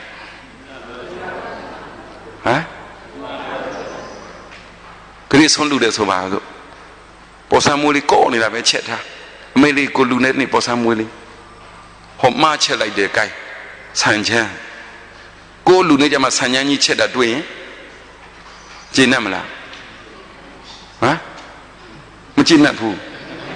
ဒါ ဒါဖြင့်လူရလို့ကျင့်တတ်တာလားလူပဲပစ္စည်းကြောင့်ကျင့်တတ်တာလားအခုပဲပြောပြီးဆန်းញမ်းကြတော့မကျင့်တတ်ဘူးအမလေးသူများအလူတော်ကဟင်းနှစ်ခွက်ကိုကြတော့ဟင်းတစ်ခွက်တည်းသူများအလူတော်ကကြတော့ကောင်းလိုက်တာချင်းကြီးကိုကြတော့အမလေးရေလုံးပြုတ်လူတွေကလူပဲပစ္စည်းပေါ်ပဲမူတည်ပြီးတော့အလူကိုအဲ့ဒါနဲ့ပဲကျင့်တတ်နေကြတာဟုတ်လားလူလို့ကျင့်တတ်တာလားလူပဲပစ္စည်းကိုကြိုက်တာလူရလို့ကျင့်တတ်တာလားလို့ဒါလေးစဉ်းစားကိုကြိုက်လို့ဒါလူရလို့ကျင့်တတ်နေတဲ့ပုဂ္ဂိုလ်ဟာမကြိုက်တာလူပြင်းရင်မကျင့်တတ်တော့ဘူးကြိုက်တာမလူပြင်းရင်လေမကျင့်တတ်တော့တော်တော်အန္တရာယ်များတာဘာမရှိလို့လဲပြောရင်ဉာဏ်မရှိလို့ဘာမရှိလို့လဲဉာဏ်မရှိလို့အလူကံပုဂ္ဂိုလ်ကိုလူချင်းနဲ့ဘုန်းကြီးလူရတာရဲ့ကိုလူချင်းနဲ့ဘုန်းကြီးမလူရတာရဲ့ဘယ်ဟာကျင့်တတ်ဟမ်လူချင်းနဲ့ဘုန်းကြီးလူရမှာမလူချင်းနဲ့ဘုန်းကြီးငုတ်တုတ်ထိုင်နေရင်လေမဖြစ်လို့thatလက်ကလမ်းပေးနေရတဲ့စိတ်ထဲကမကြည်နပ်ဘာမရှိလို့လူတယ်ဆိုတာကံကောင်းလို့ပြောတော့လည်းပဲဉာဏ်မရှိရင်ဘယ်လောက်ထိဆိုးသွားတယ်လဲတွေ့ကြည့်ကိုလူချင်းနဲ့ဘုန်းကြီးမလူရရင်လည်းပဲမကြည်နပ်ဘူးမလူချင်းနဲ့ဘုန်းကြီးကိုလူရရင်လည်းမကြည်နပ်ဘူးဒါမြင်တွေ့ကြည့်ကိုလူချင်းနဲ့ဘုန်းကြီးရှိနေတယ်ဆိုရင်မလူချင်းနဲ့ဘုန်းကြီးလည်းဟုတ်လားရှိလားကိုမလူချင်းနဲ့ဘုန်းကြီးရှိလားရှိတယ်။အော်ရတော့မှာပဲနိဗ္ဗာန်နီးပြီ။ဘုန်းကြီးယဟန်တန်ဃာတော်တော်မှကမလူကျင်ဘူးလို့ရှိသေးတဲ့က။ကြည့်ပါဦး။အမလီကြည့်ပါဦးဖြစ်နေတာကဲ။ဦးဇင်းတို့ဒီမနေ့ကပဲဖုန်းတစ်လုံးဆက်ပြီးလို့ကျောင်းသားကြီးတစ်ခုသွားပြီးတော့ဆွမ်းသွားကန်တာလေ။ဆွမ်းသွားကတော့တန်ဃာတွေအများကြီးပဲဆုံးကအဲ့ဒီကျောင်းကဆရာတော်ကသူ့ဟာသူကျောင်းမှာဖုန်းဘုန်းတော်ဒီမှာဆုံးကပ်ပြီးတော့အဲ့ဒီကျောင်းကဆရာတော်သွားပြီးတော့ဖုံးမယ်သွားကပ်မယ်လေလို့ဆရာတော်ကအချိုပဲဖုံးနေအဲ့ဒါဆိုတော့လူတဲ့အလူရှင်ဒကမာကြီးကအသက်ရွယ်ကြီးနေပြီကို80 60ကျော်80လောက်ရှိနေအဲ့ဒါခုထိသူစိတ်တွေကမကြည်မနှက်ဖြစ်နေအမလေးဘုန်းကြီးတော်ငါဆုံးမကပ်လိုက်ရဘူးဘုန်းကြီးတော်ငါဆုံးဟိုမှာတန်ဃာတွေအကုန်လုံးတော့ဆုံးကပ်ပြီးပြီလေဘုန်းကြီးကသူ့ကျောင်းမှာဆုံးဖုံးနေဆိုတော့တန်ဃာတွေကပ်ကြီးညိုပြီးမှသွားကပ်တော့ဟိုကဘာဖြစ်လဲချိုပဲဖုံးပြီးနေပြီအဲ့ဒါခုထိပြောမပြီးဘူးအမလီဘုန်းကြီးကငါကတ်ထဲတီတောင်မဆောင်ဘူးဟုတ်လားဘုန်းကြီးကငါကတ်ထဲတီတောင်မဆောင်ဘူးတော်သေးတယ်သူကတ်ထဲတီမဆောင်မဲစားတာတော်သေးတယ်သူကတ်ထဲတီဆောင်ပြီးတော့စားရည်လေသူကတ်တဲ့ဟင်းမပါဘူးအဲ့ဒီဘုန်းကြီးမှာဘေးကပို့တဲ့ဂျိုင်းနေကြီးပဲအဲ့ကြတော့အမလီငါလူတဲ့ဆုံးလဲမစားဘူးငါလူတဲ့ဟင်းလဲမစားဘူးဆိုပြီးတော့လေဘုန်းကြီးထရိုက်ရင်ရိုက်မှာဖြစ်ဘူးလားဖြစ်ဘူးပါတယ်သူတို့ပုံတွေကြည့်ရတာဖြစ်ဘူးပါတယ်ကံဘလောက်ကောင်းအောင်လှုပ်ညံမရှိရင်လွဲတာကံဘလောက်ကောင်းအောင်ပြောညံမရှိရင်သွားပြီဒါနဲ့ဒီလူတွေအတွေ့အကြုံရှိပါတယ်ညံရှိပါတယ်ညံမရှိလို့ရှိရင်ဒုက္ခရောက်တာတွေတပုံကြီးဟုတ်တယ်မလားညံမရှိရင်ဒုက္ခရောက်တာတွေတပုံကြီးအော်အဲ့ဒါနဲ့မင်းညာပြောလိုက်အော်ကြည်သမ်းမအောင်ကွယ်လူခဲ့တဲ့အလူလေးဘာမဟုတ်တာလေးတစ်ခုနဲ့ဘလောက်ကြောက်စရာကောင်းတော့တန်ခါကတ်ခဲ့တာကိုကြည်နဲ့တာမဟုတ်ဘဲနဲ့မကတ်လိုက်ရတဲ့ဘုံကြီးကိုမကြည်နဲ့တာဆိုတော့ဘလို့လို့ဖျားကြည်ညိုတရားကြည်ညိုတန်ခါကြည်ညိုထည့်ပြောလို့ရတော့မလဲတက်60ကျော်နေပြီတခုတော့ပြောလိုက်မိတယ်အဲ့ဒီတော့မပြောလိုက်ပါဘူးကိုယ့်ကိုစိတ်ထဲပေါ်လို့ကပ်ရအောင်ပြောလိုက်အေးကွာလို့နောက်တစ်ခါကျရင်တရားစခန်းကိုဒီလိုအသက်ကန့်တတ်တော့မယ်လို့မဖြစ်ဘူးလို့တပွဲကိုတတ်ဟောပြီးမှ3ရက်စခန်းဖြစ်ဖြစ်5ရက်စခန်းဖြစ်ဖြစ်50ကျော်ပါတယ်လေ50ကျော်ကလေးတွေမပါဘူးလူငယ်တွေမပါဘူးလူရွယ်တွေမပါဘူးဒီလိုအရွယ်တွေမပါဘူးဘယ်လောက်လဲ50ကျော်ဘာလို့ခုနကဒကမာကြီးကိုသွားပြီးတော့ဒကမာကြီးအရေးကြီးတာကလူပြစ်ဖို့အရေးကြီးတာဘုန်းကြီးဂယုမဆိုင်နဲ့လူပဲပစ္စည်းဂယုမဆိုင်နဲ့လို့သွားပြောလို့ရမလားမရဘူးဒါကြောင့်မို့အခုလေဦးဇင်း50ကျော်60 80 80 90 100ရှိလေလာလို့ရတယ်အကုန်လုံးခေါ်ပြီးတရားစခန်းဖွင့်ဟောမဲ့တရားလည်းရှိပြီးသားဒကမကြီးဘာမှတ်တော့တပြည့်တော့ဒါဖျက်အိချဒကကြီးဘလို့အားထုတ်တော့တပြည့်တော့ဒါဖျက်အားလုံးဒကမကြီးဘလို့နှလုံးသွင်းဒလို့နှလုံးသွင်းအားချဝင်လေဖြစ်ထွက်လေပြက်ချ ဟုတ်တယ်မလားအလူကံပုဂ္ဂိုလ်လည်းဖြစ်ပြက်လူတဲ့ပစ္စည်းလည်းဖြစ်ပြက်တပည့်တော်လည်းအတူကြမပါဘူးအဲ့ဒါလည်းဘာပြောမလဲချာမကောင်းဘူးလား50ကျော်60 50ကျော်လောက်ဆိုမဟုတ်ဘူး60ကျော်လောက်မကောင်းဘူးနော်60ကျော်80ကျော်80ကျော်90ကျော်တရားထိလက်ခံမယ်လေမကောင်းလားအဲ့လိုတရားစကားမျိုးပြီးဟောရင်လည်းဘယ်လိုဟောပြရမလဲဘယ်လိုအားထုတ်လဲတပည့်တော်ဘယ်လိုအားထုတ်ချာအဲ့ဒီတိုင်းချာပြောလို့ရအောင်မလားမရဘူးလေသူတို့ဆော်နေကြပါပဲနိကောင်းလားအဲ့လိုတရားစကားမျိုးဖွင့်ပြရင်ကောင်းမယ်နော်ဘာဖြစ်သူတို့လေးတွေစိတ်တော့နည်းနည်းဘာဖြစ်သွားမှာစိတ်ချမ်းသာသွားမှာပေါ့အခုပြောနေကြတယ်60ကျော်80 80ဒီကိုတော့တို့ကြမပါဘူးတဲ့ gain ဖုံးဆက်တာဘယ်လောက်ရှိတော့အသက်60ကျော်ပြီဆိုမလာနဲ့လို့ပြောတာတဲ့ gain ပြန်ပြောနေကြတယ်နောက်လက်ခံမှာပါသူတို့တတ်60ကျော်ကြီးပဲတတ်ထက်လိုက်အောင်နောက်ကနေ60ကျော်နဲ့တကွာအိုနာကျိုးကအကုန်လက်ခံနေ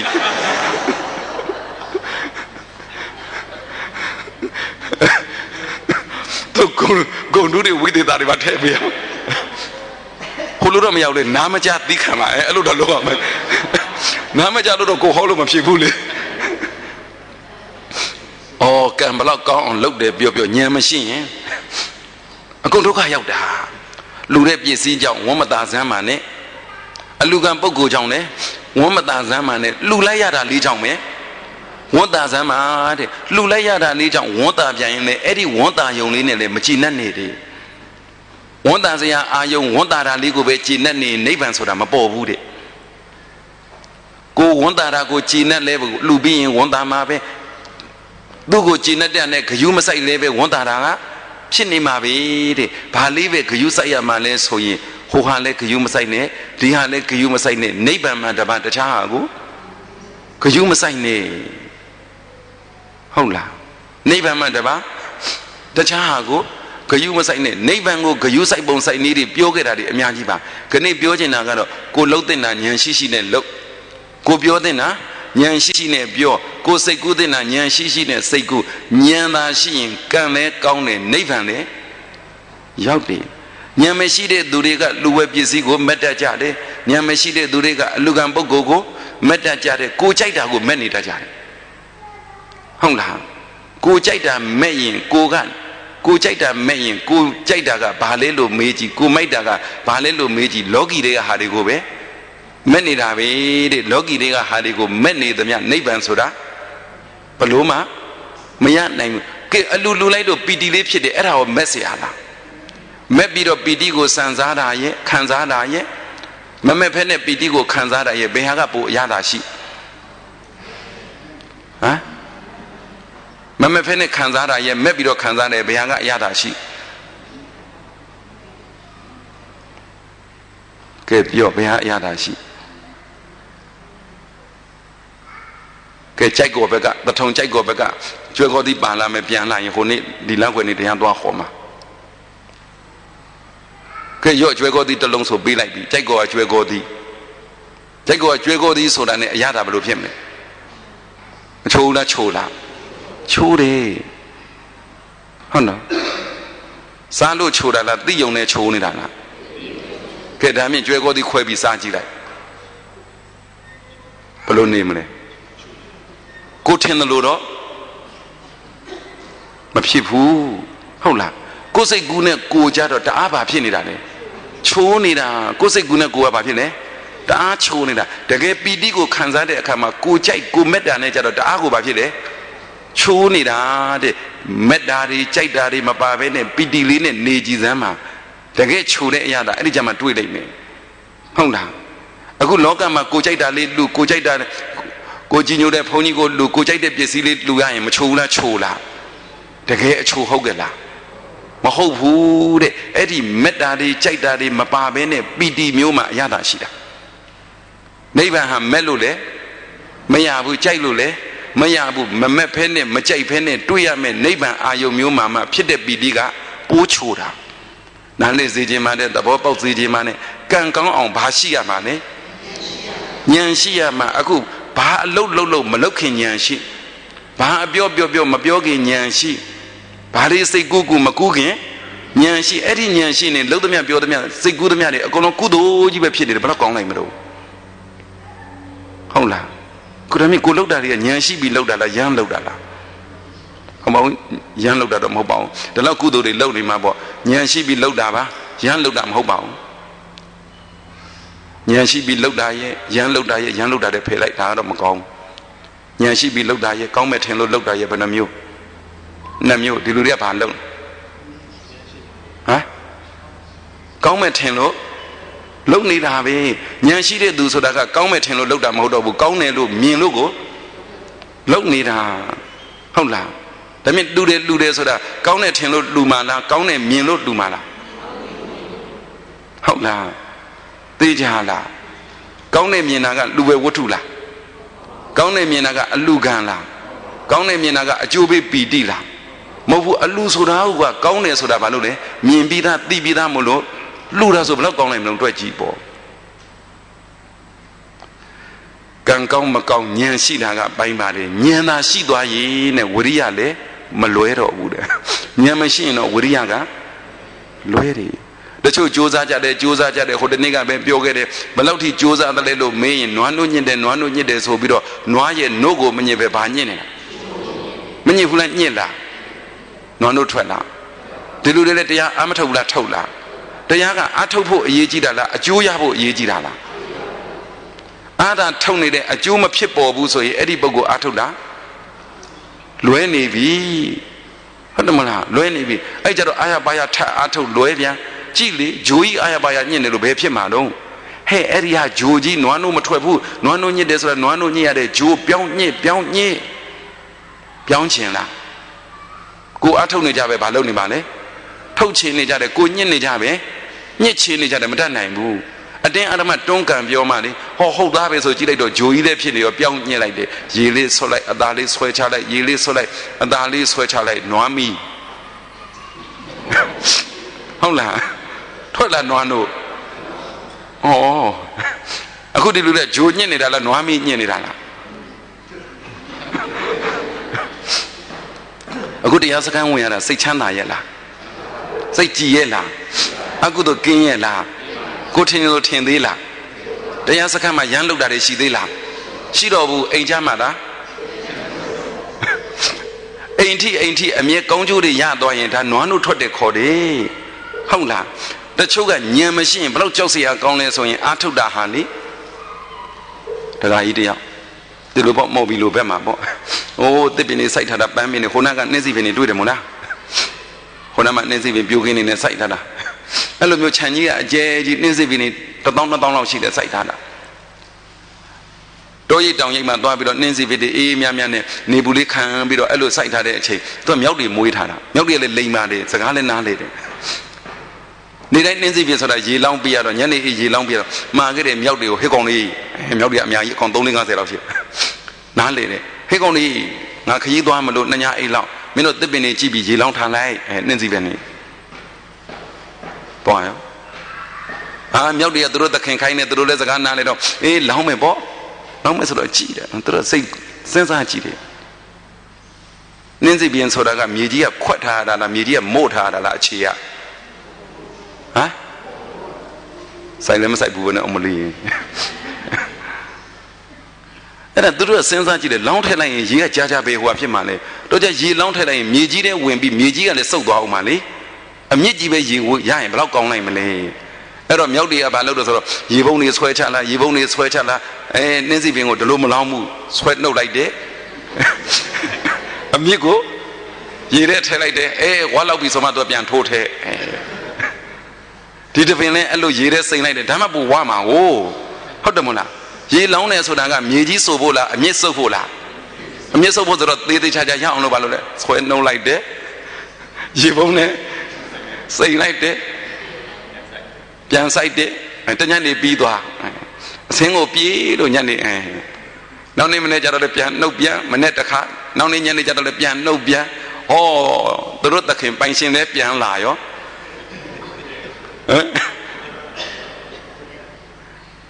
ဉာဏ်ရှိရင်ဟိုဘက်ဘေးကကံကောင်းတယ်လို့ဉာဏ်ရှိရင်ဒီဘက်ဘေးကဝိရိယကလည်းမလွဲပါဘူးရေမလောင်းဘူးလားဆိုတော့လောင်းတယ်စေတနာမထားဘူးလားဆိုတော့ထားတယ်ကြွမဆိုင်ဘူးလားဆိုတော့စိုက်တယ်ဘယ်လောက်ထိစိုက်တော့ဆိုဆွဲနှုတ်ပြီးကိုရေစိမ့်တာဟုတ်တယ်မလားတရားအလုပ်အထုတ်တယ်ဆိုတာဘာလေးရှိရမှာလဲဉာဏ်လေးရှိရမှာဉာဏ်ရှိရင်လုံးသမျှ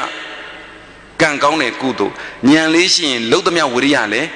မလွဲတော့ဘူးတဲ့ဉာဏ်သာမရှိရင်အလကားနေရင်စိတ်ပူနေရတယ်ဟုတ်လားသူမှအမွေဒါတော့လည်းတည်သားမယ်သူမှကိုမဟုတ်ဘဲဆိုတော့မနာလိုစရာလေမကြည်နဲ့စရာလေမရှိတော့ဘူးတဲ့ဘာရှိသွားတာလဲဉာဏ်ရှိသွားတာခဏဘာဖြစ်ဖို့ဟောပေးတာဉာဏ်ရှိဖို့ဉာဏ်ရှိလို့ဟောပေးတာလို့ပြောလို့ရတယ်လို့ပဲကံကောင်းအောင်ဟောပေးတာဝရိယမှန်အောင်ဟောပေးတာတနည်းပြောပါဆိုရင်ကံမကောင်းမဖြစ်ဖို့ဟောပေးတာဝရိယမလွဲဖို့ဟောပေးတာဘာလေးရှိရမှာလဲဝိပဿနာဉာဏ်သာရှိလောကီဉာဏ်ရှိရင်ကမ္မတက္ကတာတမ္မဒိဋ္ဌိဉာဏ်သူကံနဲ့သူပါပဲလို့အဲ့လိုဉာဏ်ရှိရင်ကိုမနာလိုတာမရှိတော့ဘူးတဲ့ဝိပဿနာဉာဏ်စစ်စစ်သာရှိရင်ဘသူမနာလိုရမှန်းကို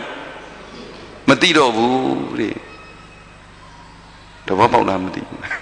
တချို့ကမနာလိုတာဘယ်လောက်ထိတက်အားကောင်းတယ်ဆိုနာသေးဝနှုတ်ခမ်းများမှာတိုးတယ်ထီတယ်သိတယ်တိုးတာလည်းသိတယ်ထီတာလည်းသိတယ်ပိန်တာလည်းသိတယ်ဖောင်းတာလည်းသိတယ်လှုပ်တာလည်းသိတယ်ငြိမ်တာလည်းသိတယ်ဆရာသမားတွေရှုခိုင်းတာအကုန်သိတယ်အမြဲတမ်းသိသလားအမြဲတမ်းသိလားသိတဲ့အခါသိတယ်မသိတဲ့အခါအရှင်ဘုရားတခါတလေပြီးတော့တိုးတာသိတယ်ဘုရားတခါတလေတိုးတာမသိဘူးဘုရားနှမျိုးမရှိဘူးလားတိုးတာသိတာရဲ့တိုးတာမသိတာရဲ့အဲ့ဒီအချိန်မှာကံကံရဲ့အကျိုးကိုနားမလည်လို့တနည်းပြောပါဆိုဉာဏ်မရှိလို့တနည်းပြောပါဆိုဝရိယလွဲနေတော့လေမတိုးတော့အောင်ထပ်လုံနေကြတယ်ဝရိယလွဲပုံကတကယ်တမ်းကျတော့တိုးလေသည်မတိုးလေသည်ဓမ္မတဘာဝကတိုးခြင်းတိုးမယ်မတိုးခြင်းမတိုးဘူးထိခြင်းထိမယ်မထိခြင်းမထူပိန်ခြင်းပိန်မယ်ဖောင်းခြင်းဖောင်းမယ်ပိန်လေသည်ဖောင်းလေသည်တိုးလေသည်မတိုးလေသည်ထိလေသည်မထိလေသည်ဖြစ်လေသည်မဖြစ်လေသည်အဲ့လိုသိရမယ့်ဟာကိုလေကြည်ဉာဏ်မရှိရှာတော့တိုးတာသိတော့ကြည်နဲ့တယ်တိုးတာမသိတော့မကြည်နဲ့ဘူးအဲ့ဒါမနာလိုတာပဲသူများကိုမနာလိုတာထက်လေကိုယ့်ကိုဉာဏ်မရှိတော့ကိုယ်စိတ်ကိုမရှုမိတာကိုတဘောပေါက်လားခုပြောတာရှုလို့မရတာကိုအားထုတ်လို့မရတာကိုမကြည်မနဲ့မနာလိုဖြစ်နေတယ်ယောဂီတို့တရားအားထုတ်တဲ့အခါမှာသူများမကြည်နဲ့တာတွေရော့ယုံနေမကဘူးကိုမကြည်နဲ့တာလေရော့ရတယ်အခုကျတော့သူများမကြည်နဲ့တာမကောင်းတတ်လို့ရော့ပြီးတော့ကိုကြတော့မကြည်နဲ့နေတာအမလီတပြည့်တော်တို့သေချာအထုတ်ရနဲ့ခုထိရှုလို့မရဘူးခုထိမှတ်လို့မရဘူးတခါလေးတိုးတာသိလိုက်တခါလေးတိုးတာမသိလိုက်နဲ့ကိုမကြည်နဲ့တဲ့သူတွေမရှိဘူးလားရှိတာကိုမကြည်နဲ့နေတဲ့သူတွေတောင်းပန်ပါတယ်ညံလေးရှိလိုက်စမ်းပါတိုးတာလည်းသိခြင်းသိမယ်မသိခြင်းမသိဘူးအမှန်ကတိုးလေသိမတိုးလေသိတိုးလေသိမတိုးလေသိမတိုးလေသိနေတာကိုကတိုးတာမသိဘူးထင်နေတာတိုးလေသိရမယ်မတိုးလေသိရမယ်မတိုးတဲ့အခိုင်မှာသိစရာမရှိပေမဲ့မတိုးတာကိုတော့ဘာဖြစ်နေလဲသိနေတာပဲတဲ့အဲ့ဒီတိုးလေသိမတိုးလေသိကိုတိုးတာသာသိတယ်မတိုးတာကိုမသိဘူးလို့ထင်နေတာအဲ့ဒီမှာနေကိုဘာဖြစ်နေတာလဲမကြည်မနှက်ဖြစ်နေတာတရားတကယ်အားထုတ်လာလို့ရှိရင်ဘယ်နေရာမှာပြဿနာအတက်ဆုံးလဲဆိုကိုမကြည်နှက်တာကပြဿနာအတက်ဆုံးဟုတ်လားအခုဒီလူတွေကိုကြည်နှက်လားမကြည်နှက်လားဒီမှာအားထုတ်တာကြည်နှက်ပါလေဘာကြည်နှက်တာဆိုဒီလိုပဲဒီလိုလေးနေလိုက်စားလိုက်တောက်လိုက်ထိုင်လိုက်ပြောလိုက်ဆိုလိုက်ဒါလေးကြည်နှက်နေတာကိုတကယ်တရားအလုပ်အားထုတ်လာတဲ့အခါကျတော့ကိုမကြည်မနှက်ဖြစ်လာငါကောင်းအောင်နေရတာနဲ့ဘာလို့အကုသိုလ်တွေကဖြစ်သေးတာလဲငါကိရိတာမဝင်အောင်နေရတာနဲ့ဘာလို့ကိရိတာတွေကဝင်သေးတာလဲလို့မကြည်မနှက်ဖြစ်နေကြတယ်တဲ့မကြည်မနှက်မဖြစ်ပါနဲ့တောင်းပန်ပါတယ်မနာလို့မဖြစ်ပါနဲ့တောင်းပန်ပါတော့ကိုယ်တတိအားနည်းနေလို့ကိုဉာဏ်အားနည်းနေလို့ကိုဝရိယအားနည်းနေလို့ဝရိယကောင်းတယ်လို့ပြောပေမဲ့ဝရိယလွဲနေလို့ကံကောင်းတယ်လို့ပြောပေမဲ့ဉာဏ်မရှိလို့အဓိကဘာလေးအားမကောင်းလို့လဲဉာဏ်လေးအားမကောင်းလို့ဉာဏ်ရှိအောင်နေလိုက်စမ်းပါဉာဏ်ရှိရင်သူများလည်းမနာလို့မဖြစ်တော့ဘူးကိုလည်းမနာလို့မဖြစ်တော့ဘူးသူများလည်းပဲမကြည်မနှက်မဖြစ်တော့ဘူးကိုလည်းမကြည်မနှက်မဖြစ်တော့ဘူးခဏပြောချင်တာကကိုကြည်နက်ဖြစ်ဖို့ဟုတ်လားကိုကြည်နက်အောင်နေတတ်ရင်သူများလည်းကိုပြည့်စုံရင်သူများလည်းမကြည်မနှက်မဖြစ်တော့ဘူးတဲ့ဒါကြောင့်မို့မနာလို့ဟုတ်လားကျင့်နိုင်မလားသူများမနာလို့ဖြစ်တာမျိုးလည်းမဖြစ်ပါနဲ့တော့ကိုမကြည်မနှက်ဖြစ်တာမျိုးလည်းမဖြစ်ပါနဲ့တော့တဲ့ဒေါသဣတမစ္စရိယကုက္ကုဆာတွေကင်းအောင်နေလိုက်စမ်းမှာအဲ့ဒါလိုနေနိုင်တာဒီဘုရုကြောင့်ဉာဏ်ကြောင့် သောတာပန်တဂရကအနာဂံဖြစ်နေတယ်လို့ဖြစ်နိုင်တယ်လို့အဲ့ဒီဉာဏ်ကပဲလောဘဒေါသလောဘမာနတွေပေပြီးတော့လည်းပဲယဟန္တာဖြစ်နိုင်ပါလေတဲ့ကိုဘာလို့ရမှာလဲကြည်နပ်ဘာလို့ကိုကံနဲ့ကိုဉာဏ်နဲ့ကိုဝရိယနဲ့ကိုတပ်ပေတတ္တာကမ္မတက္ကတပ်ပေတတ္တာညာနာတက္ကတပ်ပေတတ္တာဝရိယတက္ကလို့လေဒီဆရာတော်ဘုရားကြီးကကမ္မတက္ကနောက်ကနေညာနာတက္ကဝရိယတက္ကတွေထည့်လိုက်ပါတယ်ကိုဉာဏ်ပဲကိုဉာဏ်ကပြီးတာပဲကိုပိုင်ပါတယ်ကိုဝရိယပြီးတာပဲကိုပိုင်ပါတယ်ကိုကံကပြီးတာပဲကိုပိုင်ပါတယ်တဲ့အခုဆုံးကံပြီးလို့ရတာကံမပြီးရင်မရတော့ဘူးအခုဆုံးဉာဏ်ရှိလို့ရတာဉာဏ်မရှိရင်မရတော့ဘူးအခုဆုံးဝရိယမှန်လို့ရတာဝရိယလွဲရင်မရတော့ဘူးတဲ့အဲ့ဒါလေးကိုသဘောပေါက်လိုက်စမ်းမှာကံကောင်းဉာဏ်ကောင်းဝရိယကောင်းမှာကံမကောင်းဉာဏ်မရှိဝရိယလွဲရင်ဝတ်ခံရတယ်ဒုက္ခရောက်တယ်စိတ်ဆင်းရဲကိုယ်ဆင်းရဲဖြစ်ရတယ်တဲ့စိတ်ဆင်းရဲကိုယ်ဆင်းရဲအဖြစ်မခံနဲ့ဉာဏ်လေးရှိအောင်တရားအားထုတ်ကံကောင်းတယ်ဉာဏ်ရှိတယ်ဝရိယမှန်တယ်ဘယ်တော့ကောင်းနိုင်မလဲတွေ့ကြည့်ဟုတ်မလားဘာရှိဖို့အရေးကြီးဉာဏ်ရှိဖို့အရေးကြီးဉာဏ်ရှိအောင်ဟောပြီးပြောခဲ့တဲ့အတိုင်းစိတ်ရှင်းရှင်းအေးနဲ့ဖြူစင်အောင်ထားပြီးတော့အရင်ဟောခဲ့တဲ့တရားတွေအတိုင်းကျင့်ကြံကြိုးကုပ်အားထုတ်ကနေတရားအတိုင်းကျင့်ကြံကြိုးကုပ်အားထုတ်ရင်ကိုယ်လည်းပြည့်စုံလာတယ်ဘယ်သူမှမနာလို့မဖြစ်တော့ဘဲနဲ့မိမိတို့လိုလားတဲ့မဉ္ဇဉ်ဖူဉ္ဇဉ်နိဗ္ဗာန်ကိုရနိုင်ပါတယ်ရကြရောက်ကြတဲ့သူတော်ကောင်းတွေဖြစ်ကြပါစေကုန်သတည်း